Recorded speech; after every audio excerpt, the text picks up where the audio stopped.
Ibu tuwin para sedherek ingkang kinasih ing patunggalipun Gusti Yesus Kristus, wilujeng pinanggih kalian kula Inesa Meliasefa, warganing pasamuan GKJ Secang ing Kukubaning Klasis Magelang. Wekdal samangke kita sesarengan badhe mirengaken sabdanipun Gusti lumantar pamaosing sabda winedhar.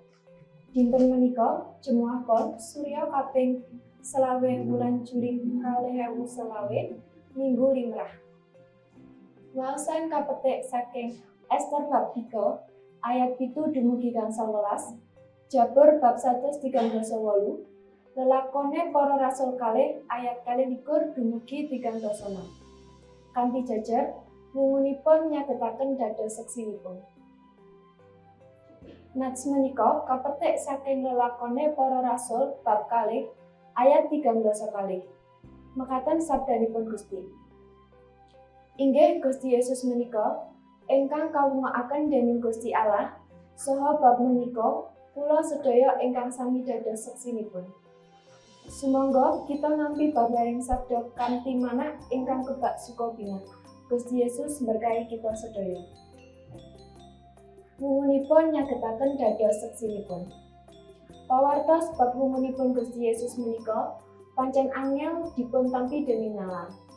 Sebab pancen dereng nate wonten tiyang pecah saged malih. Para muridipun Gusti Yesus piyambak angel sanget anggenipun pitados. Ananging wungunipun Gusti Yesus saking seda dados pakaryanipun Gusti Allah ngresmekaken bilih Sang Kristus sampun unggul saking dosa lan pecah. Sanadyan para murid boten gampil pitados bab wungunipun Gusti Yesus. Ananging nalika sampun pinanggih piyambak kaliyan Gusti Yesus, para murid sangsaya tetep nalika badhe martosken bab kabar kabinahan minangka seksinipun. Para seksi ingkang dipun sebat dening Petrus inggih menika 100 dosa tiyang ingkang tetep manggen wonten ing Yerusalem lan nampi Roh Suci. Saderengipun Gusti Yesus mengko dhateng swarga, Gusti Yesus ngendika dhateng para murid, "Nanging kowe bakal padha tampa kasekten.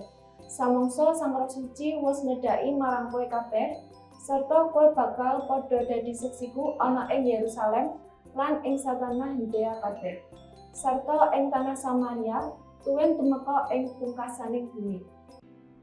Sasampunipun sami nampi Roh Suci, samangke para murid menika sami nindakaken punapa ingkang dipun kersakaken dening Gusti Yesus minangka seksinipun. 100 dosa murid menika sami mangertos bilih sami kedah maringi pasiksen ngengingi Gusti Yesus lan sedaya pakaryanipun.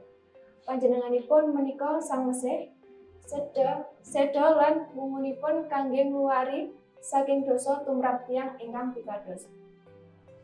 Ananging pranyata tembung ingkang dipun terjemahake seksi menika ugi saged ateges martir, inggih menika tiyang ingkang dipun hukum awit boten purun nyelaki imanipun. Pranyata awrat dados seksinipun Gusti Yesus menika.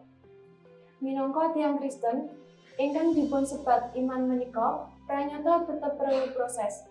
Para murid ugi perlu proses saking boten pitados bilih Gusti Yesus wungu dados kanthi tetep dados seksinipun.